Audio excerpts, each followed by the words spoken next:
Okay, आज तो time पे क्लास स्टार्ट हो गई है भैया। हाँ जी बच्चों, गुड आफ्टरनून, नमस्ते, वेलकम टू कैरियर एप्लीकेशन। आप सभी का स्वागत है कैरियर एप्लीकेशन पर। आज तो क्लास एकदम टाइम पे स्टार्ट हो गई है। बहुत बहुत धन्यवाद भैया आप लोगों का, है ना, कि आप लोगों की दुआओं से मेरी क्लास टाइम पे स्टार्ट हो गई है। क्लास में अगर कोई दिक्कत ना आए तो फिर वैसे हो जाता है आधा। चलो स्टार्ट करें अपनी आज की क्लास। जितेंद्र आ चुके, फैजान आ चुके, शिवांशु गौतम आ चुके, विनय आ चुके, अविनाश आ चुके हैं। अविनाश कह रहे हैं अविनाश, तुम्हारा नाम नहीं याद, आपका नाम ले लिया। अमित, विनय, आशा यादव, हाँ, चेतन कुमार। देखो केमिस्ट्री की क्लासेस 11, 12, 13 क्लास ऑफलाइन नहीं चल रही है, एरर बता रहा है बेटा, इससे टेक्निकल टीम से बात करो, है ना। चलो स्टार्ट करें अपनी आज की क्लास। हम क्या पढ़ रहे थे? हम रेस्पिरेटरी सिस्टम श्वसन तंत्र पढ़ रहे थे। मोस्ट प्रोबेबली आज अपना ये चैप्टर फिनिश हो जाएगा, कल की क्लास में अपना चैप्टर स्टार्ट करेंगे। नहीं होता थोड़ा बहुत बचता है तो कल करके थोड़े से क्लासेस के प्रैक्टिस करके खत्म कर लेंगे, कोई बड़ी बात नहीं है। शिवम श्याम कह रहे हैं चंबल की धरती से प्रणाम। अरे चंबल के बंदो तुम हैं। चलो स्टार्ट करें अपनी आज की क्लास। हम पढ़ रहे थे कल की क्लास में क्या? रेस्पिरेटरी सिस्टम श्वसन तंत्र, याद है ना। रेस्पिरेटरी सिस्टम कहां से स्टार्ट होता है? कल हमने क्या क्या पढ़ा था? रेस्पिरेटरी सिस्टम हमारी नाक से ही शुरू हो जाता है। अब नाक से बनने वाले क्वेश्चन हमने कल की क्लास में पढ़े थे। उसके बाद हमने पढ़ा था नाक से जितनी भी आप एयर लेते हो, हवा लेते हो, सांस लेते हो, सारा कहां जाता है? फेरिंक्स। अब ये फेरिंक्स क्या होता है आपको पता है। उसके बाद तीसरा मैंने बताया कि फेरिंक्स से होती हुई हवा कहां जाती है? लैरिंक्स में जाती है, और लैरिंक्स होता है साउंड बॉक्स, जहां से आपकी साउंड बनती है, ध्वनि बनती है, आवाज बनती है। मैं भी बोल रही हूं तो ये जो साउंड जनरेट हो रही है वो कहां से हो रही है? वो हो रही है बेटा लैरिंक्स से। लैरिंक्स को अपना वॉइस बॉक्स कहते हैं। और कल मैंने बताया था इस लैरिंक्स के अंदर वोकल कॉर्ड्स होती हैं, स्वर रज्जुएं होती हैं। वो वोकल कॉर्ड्स जो भी हवा आती है उस हवा से वाइब्रेट होती है, उनकी वाइब्रेशन से क्या आपका साउंड बनता है, आपकी आवाज बनती है। और उसी आवाज को शब्दों में, वर्ड्स में बदलने का काम आपकी जीभ का होता है। क्या बोलना है, कितना बोलना है, किस लैंग्वेज में बोलना है, वो आपका दिमाग डिसाइड करता है। ठीक है। फिर मैंने बताया था कि लड़कों की आवाज इतनी भारी और इतनी ज्यादा आप बताओगे कि गहरी क्यों होती है? उसके दो कारण होते हैं, दोनों कारण मैंने आपको बताया था। पिच हाई किसकी होती है? साउंड की, लड़कियों की, जबकि पिच लो किसकी होती है? लड़कों की आवाज की। उसके बाद मैंने बताया था कि अब इस लैरिंक्स से जो एयर है वो एयर हमारी श्वास नली में जाती है, और श्वास नली का नाम होता है क्या? ट्रैकिया। ट्रैकिया। ठीक है। मैम कमेंट ऑफ है क्या? अविनाश कुमार कह रहे हैं नहीं ऐसा कुछ नहीं है, मैंने आपका नाम 2 बार तो आपका कमेंट पढ़ लिया है। चल करें आप क्लास। बेटा साउंड बिल्कुल कम नहीं आ रही अपने फोन की। सुषमा कुमारी साउंड एकदम ओके है, मैं खुद चेक करती हूं क्लास। आज तो मैं क्लास स्टार्ट करने से पहले चेक करिए, सब कुछ ठीक है बेटा। साउंड वाउंड आप अपने साइड से अपने फोन का माइक्रोफोन जो भी होता है वो आप ठीक करो बेटा। ट्रैकिया। अब 4 नंबर पे, अच्छा 4 नंबर कैसे है? 1 नंबर नाक, 2 नंबर पे फेरिंक्स, 3 नंबर पे लैरिंक्स, 4 नंबर पे ट्रैकिया। अब सोचिए ट्रैकिया क्या होता है? ट्रैकिया हमारी विंड पाइप का ही दूसरा नाम होता है। अपनी जो सांस वाली नली होती है ना बेटा, विंड पाइप, इसी को हम क्या कहते हैं? इसी का दूसरा नाम होता है ट्रैकिया, श्वास नली। पाइप है बच्चों। अब ये पाइप लंबाई कितनी है इस पाइप की? 12 से 12.5 सेंटीमीटर लंबा पाइप है। कितना? 12 से 12.5 सेंटीमीटर लंबा पाइप है। हाँ 12 से 13 सेंटीमीटर, किसी किसी की हाइट ज्यादा होती है, थोड़ी सी इसकी लंबाई ज्यादा हो जाती है, हो सकती है, कोई बड़ी बात नहीं है ना। तो 12 से 12.5 सेंटीमीटर लंबा पाइप होता है गले में, उस गले वाले पाइप को हम ट्रैकिया कहते हैं। इस ट्रैकिया का काम क्या होता है?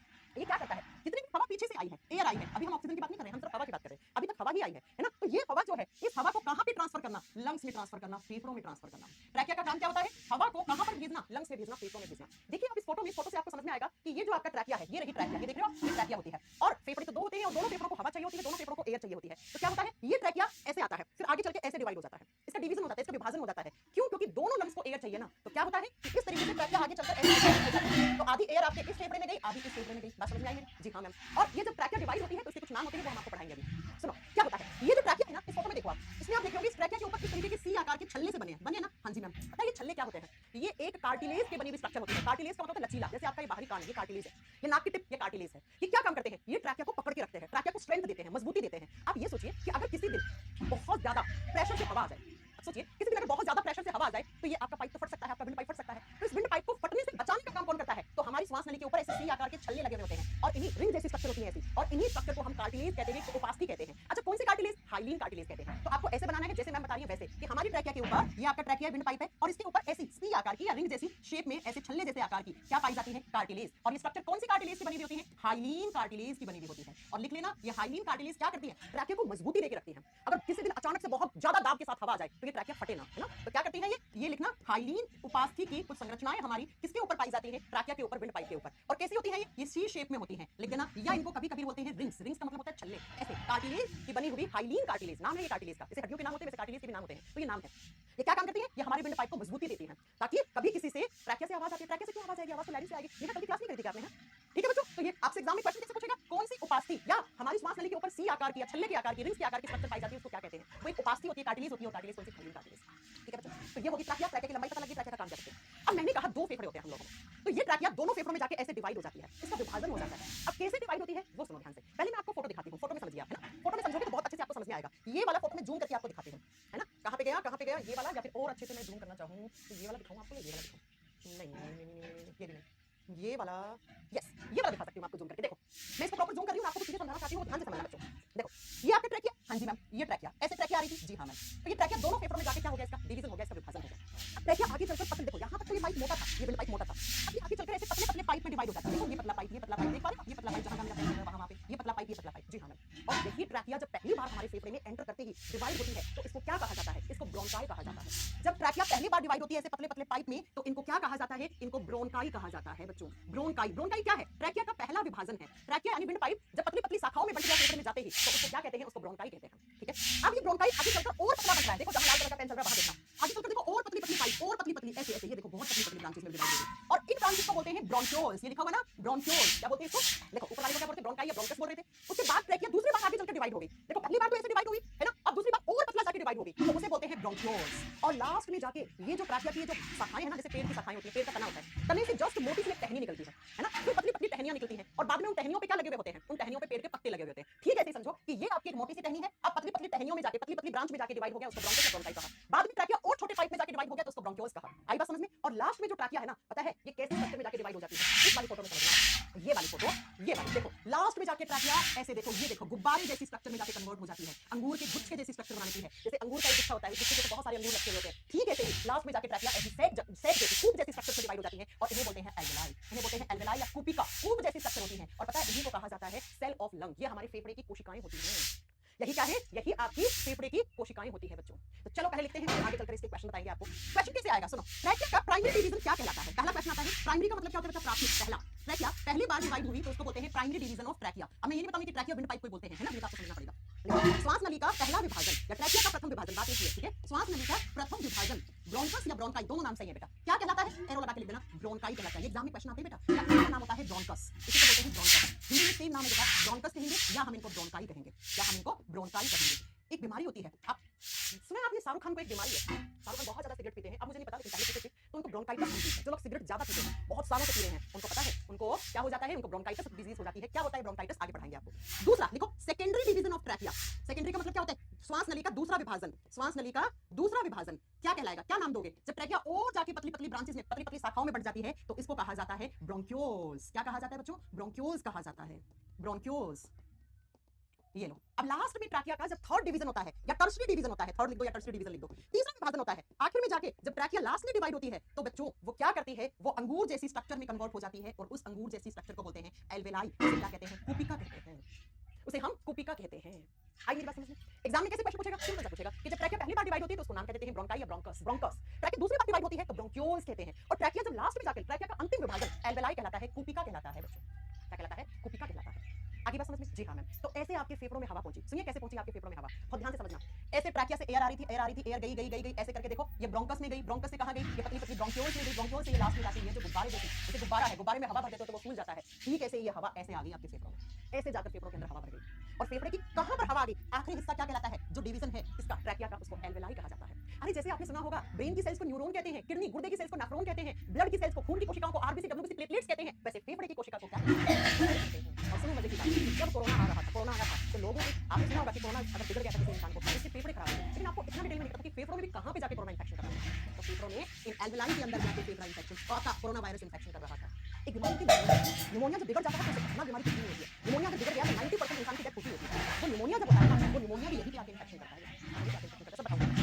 क्या मेरी बात क्लियर हुई कि ट्रैकिया कैसे हवा लेके आई? तो ऐसे आप जो सांस ले रहे हो, लंबी सी सांस लो, देखो, नाक, नाक से पैरिंग, पैरिंग से लैरिंग, लैरिंग से ट्रैकिया, ट्रैकिया दोनों फेफड़ों के अंदर हवा लेके, हवा जाके कहां पे भर गई? हवा जाके एल्वेलाई में भर गई, ये गुब्बारों में जाके हवा भर गई। अब क्या होगा इसे आगे पढ़ेंगे हम। तो अब हमें पढ़ना पड़ेगा ये लंग्स क्या होते हैं, फेफड़ा क्या होता है, फेफड़े का कलर क्या है, फेफड़े का वजन क्या है, फेफड़ों का काम क्या है, सब कुछ पढ़ना पड़ेगा। तो 4 नंबर के बाद 5 नंबर लिखो। ट्रैकिया में हवा ले जाकर, एयर ले जाकर छोड़ती है किसके पास? हमारी लंग्स के पास। तो हमें लंग्स को डिटेल में पढ़ना पड़ेगा। तो फेफड़े, कितने फेफड़े होते हैं? 2 फेफड़े होते हैं बच्चों, है ना। दोनों फेफड़ों का सही काम करना जरूरी है। 1 पेयर, एक जोड़ी फेफड़ा होता है आप लोगों में। फेफड़े का नेचुरल कलर क्या है, कोई बता सकता है मुझे? इसका नेचुरल कलर क्या है? हाँ, जो लोग सिगरेट विगरेट पीते हैं उनका तो फेफड़ों का कलर भूरा हो जाता है, काला पड़ जाता है, मैं उनकी बात नहीं कर रही। अगर आप बीड़ी, तंबाकू, सिगरेट, है ना, इनमें से कोई चीज नहीं पी रहे हैं, तो नेचुरल जो कलर होता है आपके फेफड़ों का वो पिंक कलर होता है। हाँ बेटा, पिंक कलर। फेफड़ों का जो रंग होता है ना, वो गुलाबी कलर का होता है ना, लड़कियों का फेवरेट कलर। अब ऐसा नहीं है कि लड़कों का गुलाबी नहीं होता, लड़कों का। ये देखना आपको पिंक से कलर के दिख रही है ना, दिख रही है स्पेक्ट्रम सारी, तो पिंक कलर का फेफड़ा होता है आपको, ठीक है। चल नेक्स्ट, अगला अगला सुनो। जो फेफड़े होते हैं उनका वजन कितना होता है, वेट कितना होता है, कितना वजन होना चाहिए दोनों फेफड़ों का? दोनों फेफड़ों का वजन कुल मिलाकर 1300 ग्राम से 1500 ग्राम के बीच में होता है। तो मैं या तो ग्राम लिख दूं या इसको किलोग्राम में लिखूंगी तो ऐसा लिखा जाएगा। हमारे दोनों फेफड़े जो होते हैं वो 1.3 से 1.5 किलोग्राम के बीच में होते हैं। फेफड़ों के बाहर एक मेम्ब्रेन लगी हुई होती है, मेम्ब्रेन ऑफ लंग्स। फेफड़ों को प्रोटेक्शन देने के लिए, फेफड़ों को सुरक्षा देने के लिए फेफड़ों के बाहर झिल्ली लगी हुई होती है, और उस फेफड़े की झिल्ली का नाम होता है बच्चों, जैसे ब्रेन की झिल्ली को मेनिंजेस कहते हैं, हार्ट की झिल्ली को पेरिकार्डियम या कार्डियम मेम्ब्रेन कहते हैं, वैसे फेफड़े की रेडिश ब्राउन किडनी होती है, है ना, फेफड़ा नहीं होता है, ठीक है। हम लड़कियों में फेफड़े नहीं पाए जाते, कहां से पढ़ के आए हो ये? चलो सुनो, मेम्ब्रेन ऑफ लंग्स, हमारी फेफड़ों के बाहर एक मेम्ब्रेन रहती है, उसे प्लूरा कहा जाता है। प्लूरा मेम्ब्रेन, आपसे एग्जाम में पूछे प्लूरा मेम्ब्रेन कौन से ऑर्गन की मेम्ब्रेन को कहा जाता है, किस अंग की झिल्ली का नाम प्लूरा झिल्ली है, तो क्या करके आओगे बेटा? हमारी फेफड़ों की झिल्ली दिखाऊं मैं आपको, तो ये देखिए इस तरीके से। कौन सी फोटो में दिखेगी आपको? कहीं ना कहीं तो दिखेगी प्लूरा, कौन सा वाला गया, कहीं ना कहीं किसी स्ट्रक्चर में दिखा रखा होगा प्लूरा, नहीं दिखा रखा तो भी आपको समझना है कि आपका ये जो लंग्स है ना, इसके बाहर ऐसी एक मेम्ब्रेन रहती है, ऐसी झिल्ली रहती है, और इसी झिल्ली को क्या कहते हैं? प्लूरा कहते हैं, ठीक है। ये 2 फेफड़े हैं, आप सुनो जरा, इस फोटो से नहीं समझ में आएगा, इस फोटो से समझो। देखो आप मुझे ये बताओ, ये वाला राइट फेफड़ा है आपका, दायां फेफड़ा है, ये वाला बायां फेफड़ा है। और आपने कभी सुना है, नहीं सुना तो आज सुन लीजिए आप, कि हमारा बायां फेफड़ा छोटा होता है, दायां फेफड़ा बड़ा होता है। ऐसा क्यों होता है सुनो। जो बायां फेफड़ा होता है वो अंदर की तरफ ऐसे धंसा हुआ होता है और उसमें यहाँ पर एक गड्ढा सा बनता है और इसी गड्ढे में आपका हार्ट होता है बच्चों। यहीं पे आपका हृदय पाया जाता है, आपका हार्ट पाया जाता है। बायां फेफड़ा दाएं फेफड़े के मुकाबले में छोटा होता है। क्यों? क्योंकि जो बायां फेफड़ा होता है वो नीचे की तरफ से अंदर धंसा हुआ होता है और धंसने से एक गड्ढा सा बनता है। इस गड्ढे को बोलते हैं कार्डियक नोच। नोच का मतलब होता है गड्ढा या भूगा। और उसी नोच के अंदर आपका हार्ट प्रेजेंट होता है। जब एग्जाम में आ जाए कौन सा फेफड़ा छोटा होता है तो क्या करते होगे, बायां फेफड़ा। क्यों होता है? क्योंकि बाएं फेफड़े के नीचे की तरफ आपका क्या पाया जाता है, हार्ट, हृदय पाया जाता है। 300 ग्राम का आपका जो हृदय है ना, आपका हार्ट है ना, आपका दिल है ना, वो ये रहा, ये है आपका हार्ट। ऐसे बच्चों, ऐसे तो लिख दीजिए left lung is smaller, left lung is smaller, smaller due to presence of heart. हमारा बायां फेफड़ा छोटा होता है क्योंकि उसके नीचे की तरफ हमारा हृदय पाया जाता है। क्या लिख दो? हृदय की उपस्थिति के कारण बायां फेफड़ा आकार में छोटा होगा बेटा। हृदय की उपस्थिति के कारण बायां फेफड़ा छोटा होता है। लेफ्ट लंग लड़का लड़की सबका छोटा है, ठीक है। बायां कारण बायां फेफड़ा छोटा होता है, छोटा होता है। आगे बात समझ में? हाँ जी मैम, आप समझ रहे हो। नेक्स्ट पॉइंट क्या है? वो ब्रांच जिस ब्रांच में आप फेफड़ों के बारे में डिटेल में पढ़ते हो। जैसे आपने सुना होगा कि ब्रेन के बारे में स्टडी करना न्यूरोलॉजी कहलाता है। ऐसे आपने सुना होगा स्किन के बारे में स्टडी करना डर्मेटोलॉजी होता है। हार्ट की स्टडी कार्डियोलॉजी होती है। अगर आपसे पूछे स्टडी ऑफ लंग्स, अगर फेफड़ों के बारे में आप अध्ययन करते हो तो वो साइंस की कौन सी ब्रांच होती है? तो उसे बोलते हैं पुल्मोनोलॉजी। पुल्मोनोलॉजी ब्रांच में हम फेफड़ों के बारे में डिटेल में अध्ययन करते हैं और ऐसे डॉक्टर्स जो इस ब्रांच पे रिसर्च करते हैं, एक्सपेरिमेंट करते हैं, काम करते हैं, वो आगे चलकर फेफड़ों के स्पेशलिस्ट डॉक्टर कहलाते हैं और उन्हें कहा जाता है पुल्मोनोलॉजिस्ट। फेफड़ों का जो डॉक्टर होता है उसे आप क्या कहोगे? पुल्मोनोलॉजिस्ट कहोगे। फेफड़ों का जो अस्पताल होता है उसको पल्मोनोलॉजी हॉस्पिटल कहा जाता है, ठीक है। तो फेफड़े का जो शब्द देखो, पल्मोनो शब्द जो होता है ना, ये पल्मोनो शब्द, इसका हमेशा और हमेशा मतलब क्या होता है? लंग्स। फेफड़ा मतलब होता है। तो फेफड़ा कहाँ होता है? अगर आपसे पूछे तो चेस्ट में होता है, छाती में होते हैं फेफड़े। ये जो छाती में आपकी पसलियां होती है, पसलियों के जस्ट नीचे की तरफ क्या होते हैं? फेफड़े होते हैं। ये वाला जो फोटो है ना, इसमें देखो, इस दोनों फेफड़ों के बीच में आपको गैप दिख रहा होगा, दिख रहा है ना, ये वाला गैप। इस गैप का भी नाम होता है। क्या नाम दिया जाता है? दोनों फेफड़ों के बीच में हमारे गैप पाया जाता है। देखो हार्ट बताया ना, देखो ये रहा हार्ट, ये बायां फेफड़ा है और इसमें ये रहा हार्ट, देखो ये दिखा रहा है ना। आपसे पूछेगा कि दोनों फेफड़ों के बीच में ये वाला जो गैप बना है ना, इस गैप को क्या कहते हैं? इसे मीडियस स्पेनम कहा जाता है। देखो gap between both lungs, between both lungs, दोनों फेफड़ों के बीच के स्थान को, बीच के स्थान को, दोनों फेफड़ों के बीच के स्थान को क्या कहा जाता है? मीडियस स्पेनम कहा जाता है, मीडियस स्पेनम कहा जाता है। ये अब नेक्स्ट पॉइंट सुनो, ये होगी लंग्स की बात। लंग्स का काम बताएंगे, क्या काम होता है वो नहीं बताया मुझे ना।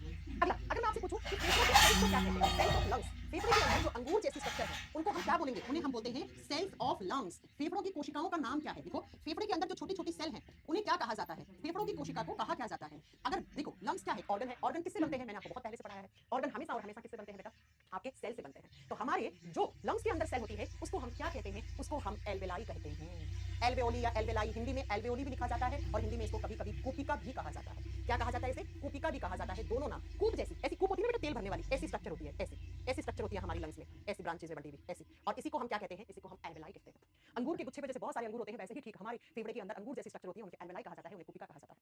और यही होती है फेफड़ों की सेल्स, फेफड़ों की यूनिट। अगर मैं आपसे बोलूं लंग्स का काम क्या है तो आपने मुझे बोला मैम लंग्स का काम होता है हमारे खून में ऑक्सीजन को घोलना और बाकी गैसेस को बाहर करना। तो ये फेफड़ा नहीं करता, ये फेफड़ों की सेल्स करती हैं।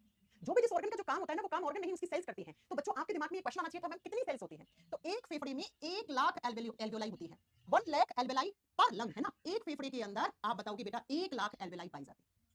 एक फेफड़े के अंदर 1 लाख एल्वेलाई होती है। और इस एल्वेलाई के अंदर काम क्या होता है? फेफड़ों का काम क्या होता है? एक्सचेंज ऑफ गैसेस, गैसों का आदान प्रदान। हमारे दोनों फेफड़े खून में ऑक्सीजन को घोलते हैं और खून से कार्बन डाइऑक्साइड, नाइट्रोजन, सारी गैस को जब हम सांस छोड़ते हैं तो उसे बाहर छोड़ते हैं। अगर किसी इंसान का फेफड़ा फेल हो जाए दोनों, तो हमारे खून में ऑक्सीजन नहीं घुल पाता है, तो हमारी बॉडी में ऑक्सीजन की कमी हो जाती है और ऑक्सीजन की कमी होने से इंसान को अटैक पड़ता है, इंसान मर जाता है। आपको मैं बता दूं जो कोरोना वायरस था ना, वो कोरोना वायरस जब इंसान के बॉडी में फेफड़े में इंफेक्शन कर रहा था तो उस इंसान की बॉडी में ऑक्सीजन की कमी हो जा रही थी, इसलिए उसको ऑक्सीजन सिलेंडर पे रखा जा रहा था, है ना। तो सुनिए जरा कि एल्वेलाई या लंग्स का काम क्या है। मैंने कहा फेफड़ों का जो काम है वो फेफड़ा नहीं उसकी सेल्स करती हैं। तो अगर कोई आपसे पूछे लंग्स का काम क्या है, फंक्शन क्या है, यानी कि फेफड़ों का काम क्या है या फेफड़ों की सेल्स का काम क्या है, तो आप क्या करके आओगे? आपको करना है फेफड़ों का काम होता है exchange of gases, exchange of gases, गैसों का आदान प्रदान करना। कैसे करता है अभी मैं बताऊंगी। गैसों का आदान प्रदान करना। और ये गैस कहां पे, कौन सी गैस हमारे खून में आदान प्रदान करना, प्रकार है ना, आदान प्रदान करना। बच्चों हमारे खून में ऑक्सीजन को घोलता है, बाकी गैसेस को बाहर निकालता है। और मैं आपको बता दूं इसी लाइन को एनसीईआरटी में लिखा हुआ है, लंग्स का काम होता है प्यूरिफिकेशन ऑफ ब्लड। लंग्स का काम क्या होता है? प्यूरिफिकेशन ऑफ ब्लड, खून का शुद्धिकरण करना, रक्त का शुद्धिकरण करना। अब आप में से कुछ बच्चे आएंगे और वो बोलेंगे मैम हमने तो पढ़ा है ब्लड को प्यूरिफाई किडनी करता है। अरे किडनी ब्लड को फिल्टर करता है ना। किडनी ब्लड को फिल्टर करता है, खून को छानता है। जबकि बच्चों आप क्या याद रखना है अगर प्यूरिफिकेशन ऑफ ब्लड पूछे, खून को शुद्ध करने का काम। अच्छा खून इंप्योर का मतलब क्या होता है? इंप्योर देखो हमारी बॉडी में दो तरीके का खून होता है, बहुत ध्यान से समझना, बहुत बेसिक कांसेप्ट है ये, आपको वैसे पता होना चाहिए था, नहीं पता है फिर भी सुन लो। सुनो हमारे शरीर के अंदर दो प्रकार का खून होता है। आपको मैं खून तो एक ही है, हमने तो लाल कलर का देखा है खून। सुनिए जरा, दो प्रकार का होता है। एक ऐसा खून होता है जिस खून के अंदर कार्बन डाइऑक्साइड की मात्रा ज्यादा होती है और ऑक्सीजन की मात्रा कम होती है, इस खून को बोलते हैं इंप्योर, ये अशुद्ध खून है, ये इंप्योर ब्लड है। दूसरा एक ऐसा खून होता है जिस खून के अंदर ऑक्सीजन की मात्रा ज्यादा होती है जबकि CO2 की मात्रा की कमी होती है। और आप जानते हैं हम सब ऑक्सीजन पे जिंदा रहते हैं, मैं बहुत बार पढ़ा चुकी हूं क्यों। तो ऐसा खून CO2 कम हो उसे प्योर बोलते हैं बेटा। तो फेफड़े क्या करते हैं? फेफड़ा ब्लड को प्योर करता है। प्योर का मतलब क्या हो गया? खून में से CO2 को आउट करवाता है, बाहर करता है फेफड़ा। और खून में किसको घोलता है? ऑक्सीजन को घोलता है। और इसे ही कहा जाता है एक्सचेंज ऑफ गैसेस, गैसों का आदान प्रदान। और इसे ही कहा जाता है प्यूरिफिकेशन ऑफ ब्लड। अरे सोचो ना, खून इम्प्योर था क्योंकि खून के अंदर CO2 ज्यादा था, ऑक्सीजन कम था। अब फेफड़े ने इस खून में से CO2 को बाहर कर दिया, ऑक्सीजन घोल दिया, तो खून में ऑक्सीजन ज्यादा आ गया, तो खून प्योर हो गया, खून शुद्ध हो गया। तो इसे क्या कहेंगे? फेफड़ों का काम होता है गैसों का आदान प्रदान करके और हमारे खून को प्यूरिफाई करना, खून का प्यूरिफिकेशन करना। आज के बाद कोई आपसे पूछे प्यूरिफिकेशन ऑफ ब्लड कौन करता है, आप नहीं बोलोगे। प्यूरिफिकेशन ऑफ ब्लड, खून को छानता कौन है, आप किडनी बोलोगे। मेरी बात क्लियर हो गई है? मेरी बात क्लियर हो गई है? अब मैं बताऊंगी कैसे करता है, कैसे करता है। तो अब जरा देखेंगे हम होता कैसा है ये कैसे हमारे खून में ऑक्सीजन आता है और कैसे हमारे खून से CO2 बाहर जाता है, वो सुनो आप। देखो मैंने कहा कि हमारी बॉडी में सबसे पहले मुझे बताओ, सांस लेते हैं तो हम क्या लेते हैं? हवा लेते हैं। हवा कैसे आती है? तो हवा किस रास्ते से आती है? कौन से रास्ते से आती है बेटा हवा? नाक से, फेरिंग्स, फेरिंग्स से, लैरिंग्स, लैरिंग्स से, विंडपाइप से, ब्रोंकाई, ब्रोंकाई से, ब्रोंकियोल्स, ब्रोंकियोल से, एल्वेलाई में हवा आ गई। एल्वेलाई एक गुब्बारा है, इस गुब्बारे में हवा भर गई। ये देखो जब आप सांस ले रहे हो तो इन गुब्बारों में हवा भर गई बेटा, हवा है, ये एयर है, अभी तक एयर है, मैं एयर की बात कर रही हूँ। अब इसी एल्वेलाई के अंदर होता है एक्सचेंज ऑफ गैसेस, गैसों का आदान प्रदान होता है। वो समझो। फॉर एग्जांपल आप समझने की कोशिश करना, एक एल्वेलाई है, तो जैसा एक में बता रही हूँ वैसा सब में हो रहा होगा। ऐसा थोड़ी ना है कि एक में अलग काम होता है दूसरे में अलग होता है, ऐसा कुछ भी नहीं है। ये हमारे फेफड़े की सेल है, फेफड़े की कोशिका है, और फेफड़े की कोशिका को नाम क्या देते हैं? एल्वेलाई या कूपिका। कितनी होती है? 1 लाख एक फेफड़े में होती है लगभग, ठीक है। अब इस एल्वेलाई में यहाँ से खून आता है बच्चों, बहुत ध्यान से समझना बच्चों। यहाँ से हमारे फेफड़े से पूरा खून आता है, फेफड़ों में खून होता है, और फेफड़ों के पास खून कौन भेजता है? हार्ट भेजता है। हार्ट क्या, क्यों? ताकि खून के अंदर ऑक्सीजन आ जाए। हार्ट ने इम्प्योर ब्लड, सुना ध्यान से सुनना बेटा, हार्ट का मतलब होता है हृदय, हृदय ने जो इम्प्योर ब्लड है, अब मुझे बताओ इम्प्योर का मतलब क्या है, जल्दी से बताओ। अशुद्ध रक्त को फेफड़े के पास भेज दिया। और इम्प्योर का मतलब क्या होता है? जिस खून में कार्बन डाइऑक्साइड की मात्रा ज्यादा है और ऑक्सीजन की मात्रा कम है, उसे हम क्या कहते हैं? उसे हम, आप बताओगे बेटा, इम्प्योर कहते हैं। ऐसे तो सारा का सारा जो इम्प्योर ब्लड होता है बेटा, वो हमारे हार्ट से फेफड़े के अंदर आता है, और फेफड़े में कहां आता है? फेफड़ों की सेल्स में आता है। तो ऐसे ऐसे हमारे बॉडी में खून आ गया। अब मैं आपसे कुछ क्वेश्चंस पूछूंगी आपके जनरल नॉलेज वाले, जो आप सबको पता होगा। और यहाँ से मान लो हवा आई है, बाहर से आप एयर लेते हैं, सांस लेते हैं, हवा लेते हैं, तो आपने लंबा सा सांस लिया, तो ये हवा ऐसे आ रही है, कहां पर? फेफड़ों की सेल्स में, फेफड़ों के गुब्बारे में। मुझे एक क्वेश्चन का आंसर करो फटाक से। बाहर जो हवा होती है, इस हवा में सबसे ज्यादा गैस कौन सी होती है? नाइट्रोजन गैस होती है। कितनी? 78% होती है, मैम लगभग हमने पढ़ा है। और बाहर वाली जो हवा होती है उसमें ऑक्सीजन का अमाउंट लगभग 21% होता है। कितना होता है? और बाहर से जो हवा आती है उसमें कार्बन डाइऑक्साइड की मात्रा 0.03% होती है। कितनी होती है? एम आई राइट? है ना? आगे मेरी बात, हाँ जी मैम, ठीक है। तो आप जब सांस ले रहे हो तो ये सारी चीजें आ रही है, ये सारी चीजें आ रही है, ध्यान से देखना, नाइट्रोजन भी आ रहा है, ऑक्सीजन भी आ रहा है, कार्बन डाइऑक्साइड भी आ रहा है, ठीक है। अब जब हम सांस, ये सांस लेने के टाइम पे होता है, सांस लिया है आपने तो ये हवा ऐसे आगे बढ़ रही है। अब जब हम सांस छोड़ते हैं तब क्या होता है वो सुनना। ये तो हवा के आने का रास्ता था, और यहीं से आप जब सांस छोड़ते हो तो ऐसे वापस गैसेस जाती है। अब जब ये गैसेस जाती है, इसमें सुनो क्या होता है। क्या आप लोग जानते हो कि हमारी बॉडी में कार्बन डाइऑक्साइड बनता है? क्या आप लोग जानते हो? नहीं जानते हो तो सुनो। हमारी बॉडी में जो ग्लूकोज होता है, अरे इसी चैप्टर की पहली क्लास में बताया था कि ग्लूकोज को ऑक्सीजन तोड़ता है तो carbon dioxide plus water plus energy ATP के रूप में बनती है। अरे बनती है कि नहीं बनती है? आपके नाम में आपको ये चीज बहुत अच्छे से पढ़ाई थी। इसका मतलब मैम हमारी बॉडी में हमारी सेल्स के पास बहुत सारा कार्बन डाइऑक्साइड होता है। हाँ सुनो बच्चे ध्यान से, जब आप सांस लेते हो तो बाहर कार्बन डाइऑक्साइड सिर्फ कितना परसेंट है, लेकिन आपको बता दूं हमारी बॉडी में कार्बन डाइऑक्साइड की मात्रा ज्यादा होती है। CO2 कितना परसेंट हो जाता है? 3 से 4% हो जाता है बच्चों, 3 से 4% हो जाता है। अरे मेरी बात समझ में आई? इसीलिए मैंने कहा कि इम्प्योर ब्लड वो होता है जिसमें कार्बन डाइऑक्साइड ज्यादा होता है। तो ये इम्प्योर ब्लड, अशुद्ध रक्त यहाँ आएगा, ये खून कहाँ आया? इस हिस्से में आएगा, एल्वेलाई में। अब इम्प्योर, इम्प्योर का मतलब आप मुझे बताओ कि इस खून में कौन सी गैस की मात्रा ज्यादा है? CO2 की मात्रा ज्यादा है, ज्यादा है कि नहीं? हाँ जी मैम। और इसमें ऑक्सीजन की मात्रा क्या है? कम है, इसीलिए तो ये इम्प्योर है। अब बड़ा ध्यान से समझना, बाहर CO2 की मात्रा सिर्फ 0.03% है, जबकि हमारे फेफड़ों में जो गुब्बारे, उन गुब्बारों में CO2 ज्यादा है। और आपने फिजिक्स में पढ़ा है, एयर हमेशा हाई प्रेशर से लो प्रेशर की तरफ जाती है, हवा हमेशा अपने उच्च दाब से निम्न दाब की तरफ जाती है। इस प्रोसेस को डिफ्यूजन, इसे विसरण कहा जाता है। तो सुनो, यहाँ CO2 ज्यादा है, बाहर CO2 कम है। यहाँ CO2 3 से 4% है हमारे बॉडी में, और बाहर CO2 सिर्फ 0.03% है। तो ज्यादा कहाँ है? यहाँ। कम कहाँ है? यहाँ। तो हमेशा एयर, हवा हाई प्रेशर से लो प्रेशर की तरफ जाएगी, तो ये CO2 इस रास्ते से होता होता होता बाहर जाएगा। और जब आप सांस छोड़ते हैं तो जितना आपकी बॉडी में CO2 था सारा आपने बाहर छोड़ दिया, गया CO2 बाहर। हाँ जी मैम, ऐसे कार्बन डाइऑक्साइड बाहर चला गया। अब जब आप सांस ले रहे हैं तो आपने हवा ली, और उस हवा में ऑक्सीजन का परसेंटेज कितना है? 21%। और ये जो खून है इसमें ऑक्सीजन नहीं है, ना के बराबर है। तो यहाँ ऑक्सीजन कम है, तो एयर हमेशा हाई प्रेशर से लो प्रेशर की तरफ आएगा। ऑक्सीजन की मात्रा इस बार इधर ज्यादा है, तो ये ऑक्सीजन जो है हाई प्रेशर से लो प्रेशर की तरफ आएगा, और इस खून में ऑक्सीजन घुल जाएगा। और इस खून से जब CO2 बाहर हो गया, ऑक्सीजन अंदर हो गया, तो जब यहाँ से खून निकलेगा तो उसको क्या बोलोगे? उसे प्योर ब्लड बोलोगे। प्योर ब्लड वही होता है जिसके अंदर ऑक्सीजन ज्यादा, CO2 कम। और इसी प्रोसेस को कहा जाता है डिफ्यूजन। इस प्रोसेस को कहा जाता है डिफ्यूजन, हिंदी में कहते हैं विसरण। तो एग्जाम में कैसे क्वेश्चन आता है, सुनो। हमारे फेफड़ों के अंदर जो खून है, उस खून में ऑक्सीजन अंदर आता है, CO2 बाहर जाता है। कौन सी प्रोसेस है? डिफ्यूजन प्रोसेस से, विसरण विधि से। मैं एक बार लास्टली आपको समझाती हूँ, बहुत ध्यान से समझना। हमारे बॉडी में कार्बन डाइऑक्साइड बनता है, इसलिए हमारे शरीर के अंदर कार्बन डाइऑक्साइड की मात्रा लगभग 3 से 4% होती है। क्योंकि बाहर जो हवा होती है, बाहर जो एनवायरमेंट है हमारा, उसमें कार्बन डाइऑक्साइड सिर्फ 0.03% है, और हवा हमेशा हाई कॉन्सेंट्रेशन से लो कॉन्सेंट्रेशन की तरफ जाती है। तो यहाँ पर कार्बन डाइऑक्साइड गैस ज्यादा है, यहाँ पे कम है, तो CO2 हाई से लो की तरफ जाएगा, तो CO2 बाहर चला जाएगा जब आप सांस छोड़ोगे। और बाहर जो ऑक्सीजन होता है वो 21% होता है, और हमारे खून में जो इम्प्योर ब्लड होता है उसमें ऑक्सीजन ना के बराबर होता है। तो बाहर ज्यादा है, अंदर कम है, तो ये वाला ऑक्सीजन अंदर आएगा, हमारे खून में घुल जाएगा ऑक्सीजन, और खून में ऑक्सीजन ज्यादा होता है तो उस खून को आप क्या बोलते हो, उसे आप प्योर बोलते हो। तो ये तो मैंने पढ़ाया कि फेफड़ों का काम क्या होता है, प्यूरिफिकेशन ऑफ ब्लड। ऐसे खून को प्यूरिफाई कर रहे होते हैं। अब प्यूरिफाई का मतलब वैसा नहीं जैसा आप सोच रहे हो, हमारे खून में से CO2 को बाहर, ऑक्सीजन को अंदर।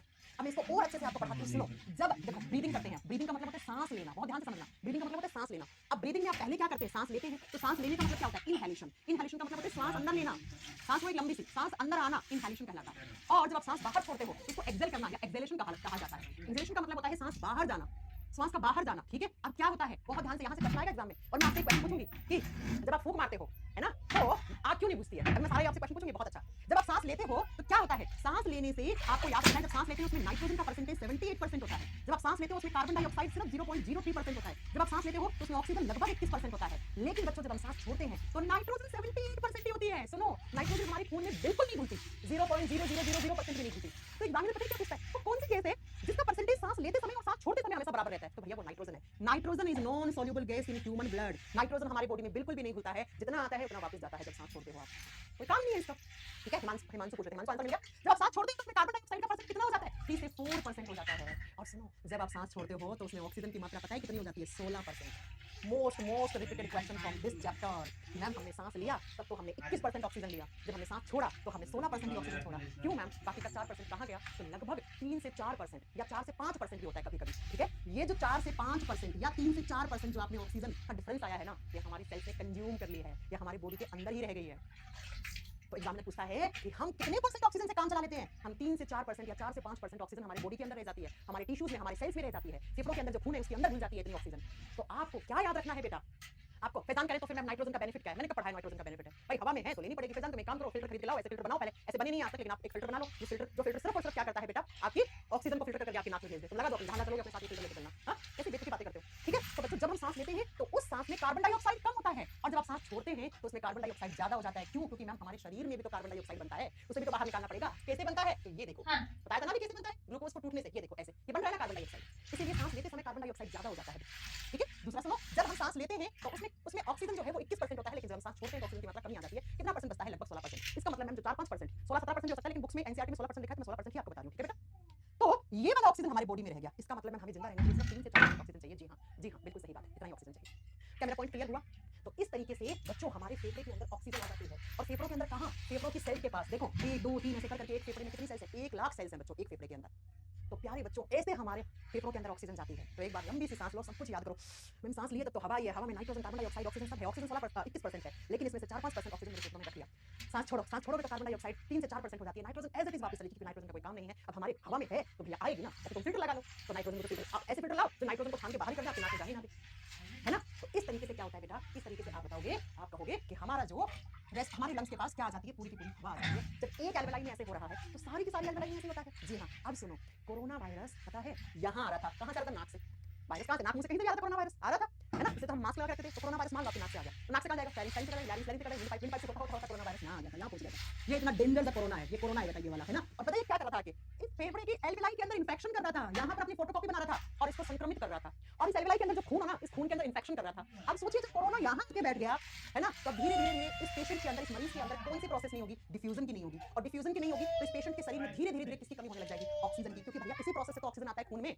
तो इस पेशेंट के अंदर कोरोना ने यहाँ पे आके इतना सारा आतंक मचाया, इस एल्वेलाई के अंदर आके इन्फेक्शन करा, जिसकी वजह से इस पेशेंट की बॉडी के अंदर धीरे धीरे ऑक्सीजन लेवल कम आता गया। डॉक्टर ने कहा, एक ऑक्सीमीटर डिवाइस थी, है ना, सबने खरीदी होगी कोरोना वायरस के समय, इस उंगली पे लगा रहे थे, तो बेटा ऑक्सीजन तो इसको भी चाहिए, इसको भी चाहिए, इसको भी चाहिए, कहीं भी लगा ऑक्सीमीटर, कहीं भी लगा के अपना ऑक्सीजन लेवल चेक कर सकते हैं। वो एक आसान तरीका होता है, फिंगर में इजीली कैप्चर हो जाता है, तो इसलिए हो जाता है ना। तो आपको क्या याद रखना है बेटा, कि इसीलिए इस पेशेंट के अंदर धीरे धीरे ऑक्सीजन का लेवल डिक्रीज हो रहा था, क्योंकि कोरोना वायरस कहाँ इन्फेक्शन कर रहा था, यहाँ पे, और यहाँ पे कर रहा था, उसके खून में ऑक्सीजन नहीं था। अब खून के पास जब ऑक्सीजन है ही नहीं, तो खून बेचारा यहाँ वहाँ घूम रहा है आपके बॉडी में, बिना ऑक्सीजन के घूम रहा है, तो धीरे धीरे इस पेशेंट के हार्ट के पास ऑक्सीजन की कमी होने लग जाएगी, क्योंकि ऑक्सीजन जाएगा तो यहीं से ना हार्ट के पास वापस। अब हार्ट कहेगा भाई साहब मेरे पास ही ऑक्सीजन नहीं है, तो मैं बाकी ऑर्गन्स को कहां से ऑक्सीजन वाला खून पहुंचा दूं, तो हार्ट कहेगा भाई साहब मैं चलता हूं, दुआओं में याद रखना मुझे, है ना। हम तो चले, दुआओं में याद रखना। तो इंसान के लंग्स में इंफेक्शन होने की वजह से लोग हार्ट अटैक से मर जा रहे थे, लेकिन जिनके पास पैसा था वो ऑक्सीजन सिलेंडर खरीद के वो आप पता है आपको कि वो अपनी जान बचा रहे थे, ठीक है। मेरी बात समझ में आ गई यहाँ पे। चलते हैं अब इस चैप्टर से, आपको मैंने सारा कुछ पढ़ा दिया कि कैसे कैसे हमारे लंग्स में खून आता है, कैसे होता है, सारी बात आपको समझ में आ गई। अब बच्चों आप इस लंग्स के नीचे देखो, ये हमारे दोनों फेफड़ों के नीचे ऐसा सी के आकार का, ऐसा सी बनता है ना बेटा, ऐसा सी के आकार का एक और ऑर्गन होता है, इसको कहा जाता है डायफ्राम। डायफ्राम, तो नेक्स्ट हेडिंग डालो, लंग्स से आपको बनने वाले मैंने सारे क्वेश्चन करवा दिए, अगली हेडिंग डालो डायफ्राम। क्या होता है ये डायफ्राम, इससे 4-5 क्वेश्चन बनते हैं, वो भी आपको बहुत ध्यान से समझना है। सबसे पहले डायफ्राम होता कहाँ है, लिखना बीनीड लंग्स, बीनीड एक प्रीपोजिशन है, अगर आपने पढ़ा हो तो अगर आप ऐसे वैसे की तैयारी करते हैं तो प्रीपोजिशन पढ़ी होगी आपने, तो वहां पे पढ़ा होगा बीनीड। बीनीड का मतलब होता है जस्ट नीचे, जैसे मैं यहाँ पर हाथ रख रही हूँ तो ये बीनीड है, ठीक है। जैसे टेबल के ऊपर बुक रखते हैं तो वो अंडर हो जाता है ना, सब आपने पढ़ा होगा ना। तो सुनो, बीनीड लंग्स, बीनीड लंग्स का मतलब जस्ट नीचे, चिपका हुआ एकदम। तो लिखो फेफड़ों के नीचे की तरफ होता है क्या, डायफ्राम। फेफड़ों के नीचे, नीचे होता है। कैसा होता है, सी के आकार का, सी के आकार का, सी शेप ऑर्गन होता है, सी आकार का अंग होता है। किसका बना हुआ होता है, ये एक मस्क्यूलर ऑर्गन है बच्चों, ध्यान से समझना। मस्कुलर ऑर्गन क्या होता है, मांसपेशीय अंग है। ऐसा ऑर्गन जो सिर्फ और सिर्फ मांस का बना हुआ होता है, उसमें कोई हड्डी नहीं होती है, उसको हम मस्कुलर ऑर्गन कहते हैं, उसे हम मांसपेशीय अंग कहते हैं, है ना। आगे बात समझ में, ऐसा मांस का टुकड़ा है, सिर्फ इसमें हड्डी बड्डी नहीं है, मांस का टुकड़ा है ना। अब ये डायफ्राम करता क्या है, बस इसका काम जरूरी है, तो इसका एफएन यानी फंक्शन लिखो, क्या काम करता है। It controls on breathing rate, it controls on, या इट रेगुलेट्स, वैसे रेगुलेट शब्द ज्यादा अच्छा रहेगा यहाँ पे, लिखो it regulates, it regulates breathing rate, यह श्वसन की दर पर संतुलन बनाए रखता है, यह श्वसन की दर पर संतुलन बनाए रखता है, या श्वसन दर पर संतुलन बना के रखने का काम करता है। अब ये तो बच्चा किताब में लिखा हुआ है, आपको नहीं समझ में आएगा, अब मैं आपको एक लाइन में समझाती हूँ कि ये क्या करता है। ये डिसाइड करता है कितना CO2 बाहर जाएगा एक बारी में जब आप सांस छोड़ते हो, और कितना ऑक्सीजन अंदर आएगा। इसी को हम क्या कहते हैं, इसी को हम ब्रीदिंग रेट कहते हैं, इसी को हम श्वसन दर कहते हैं, इसी को हम ब्रीदिंग रेट या श्वसन दर कहते हैं। तो आपसे एग्जाम में क्वेश्चन क्या पूछेगा, डायफ्राम कौन से सिस्टम का हिस्सा है, रेस्पिरेटरी सिस्टम का, श्वसन तंत्र का हिस्सा है। डायफ्राम कहाँ होता है, किसके आकार का होता है, कैसा अंग होता है, काम क्या है, ब्रीदिंग रेट। यही डिसाइड करता है कितना एयर बाहर जाएगा, कितनी गैसेस बाहर जाएंगी और कितनी गैसेस एक बारी में अंदर आएंगी। अब आप लोग बहुत बार मुझसे पूछते हो, क्या पूछता है, क्या आप लोग पूछते हो कि मैम हिचकी क्यों आती है ना, हिकअप्स, हिचकी क्यों आती है। वैसे जनरली बोलते हैं कि कोई आपको याद करता है तो आपको हिचकी आती है, नहीं, हिचकी आने का कारण क्या होता है वो समझो।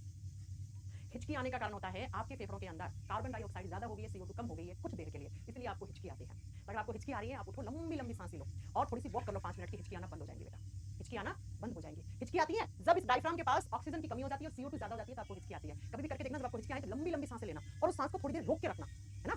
ऐसे लंबी सी सांस लेके बहुत देर तक इस हवा को आपको फेफड़ों के अंदर रखना और फिर छोड़ना उस सांस को। आपकी 3-4 बार ऐसे करोगे, आपकी हिचकी आना बंद हो जाती है। या डॉक्टर कहता है थोड़ा सा हिचकी ज्यादा आती है तो वॉक कर लो, थोड़ा सा घूम फिर लो, तो आपके डायफ्राम के पास जब CO2 की ज्यादा हो जाती है और ऑक्सीजन की कमी हो जाती है, तो आपको थोड़ी देर के लिए हिचकी आना शुरू हो जाती है। और ये हिचकी ब्रेन सिग्नल देता है कि भाई साहब हिचकी आ रही है, यानी कि आपके बॉडी में ऑक्सीजन की कमी हो रही है, अभी ऑक्सीजन की कमी बहुत ज्यादा कमी ना हो जाए, तो थोड़ा सा पानी वानी पियो, लंबी सी सांस लो या यहाँ वहाँ चलो, है ना। तो क्या हो जाता है, आपने देखा होगा कि बूढ़े बुजुर्ग लोग कहते हैं कि जब हिचकी आती है तो कुछ मीठा खा लो, हिचकी बंद हो जाती है। पता है ऐसा क्यों कहते हैं, इसके पीछे भी साइंस है। क्योंकि बेटा जब हिचकी आती है इसका मतलब आपकी बॉडी में ऑक्सीजन की कमी हो रही है, हल्की सी माइन्यूट सी हल्की सी ऑक्सीजन की कमी हो रही है। ऑक्सीजन की कमी है इसका मतलब आपकी बॉडी में एनर्जी की कमी है, क्योंकि ऑक्सीजन क्या करता है, एनर्जी बनाता है कार्बन डाइऑक्साइड को तोड़ के। तो आपकी बॉडी में हो सकता है हल्की सी एनर्जी की कमी हो सकती है, आप उसी समय मीठा खा लो, मीठे में एनर्जी बहुत ज्यादा होती है, चीनी भी खाते हो, गुड़ खाते हो, तो क्या हो जाता है आपकी हिचकी आना, मतलब उस समय पे क्या होता है आपकी बॉडी में एनर्जी की कमी ना हो, इसलिए बोलते हैं कि थोड़ा सा मीठा खा लो, ठीक है। चल, तो ये आपको याद रखना है हिकअप्स वाला पॉइंट। और अब ये मैंने डायफ्राम आपको पढ़ा दिया है, इस डायफ्राम से थोड़े से एक दो क्वेश्चन और बनते हैं, वो कल की क्लास में पढ़ेंगे, और कल की क्लास में बस इसमें कुछ डिजीज पढ़ाएंगे, कुछ नोट डाल के पॉइंट लिखवाएंगे और आपका रेस्पिरेटरी सिस्टम खत्म हो जाएगा। मैम मुझे हिचकी आती थी तो मैं सोचा था मेरी गर्लफ्रेंड याद करती है, नहीं ऐसा कुछ भी नहीं है। क्यों, आपके बगल में आपकी गर्लफ्रेंड बैठी होती है तब आपको हिचकी नहीं आती है क्या, है? ऐसा कुछ भी नहीं होता है कि आपको कोई याद कर रहा होता है तो आपको हिचकी आती है। हिचकी आने का मतलब आपके डायफ्राम ने सिग्नल भेजा है कि भाई साहब ऑक्सीजन की कमी हो रही है, धीरे धीरे CO2 ज्यादा हो रहा है आपकी बॉडी में, ठीक है। ओके, याद रखोगे, हाँ याद बात करना, कोई याद करने से हिचकी आना। कल इस चैप्टर को हम खत्म करके कुछ क्वेश्चंस की प्रैक्टिस भी करवा देंगे और परसों से अपना नया चैप्टर शुरू करेंगे, ठीक है। मैम BOD क्लासेस अवेलेबल करवा दीजिए। अश्विनी बेटा अलग से है BOD बैच, आप वो परचेज कर सकते हैं, है ना। पानी पीना चाहिए, हिचकी आती है तो पानी पीना चाहिए।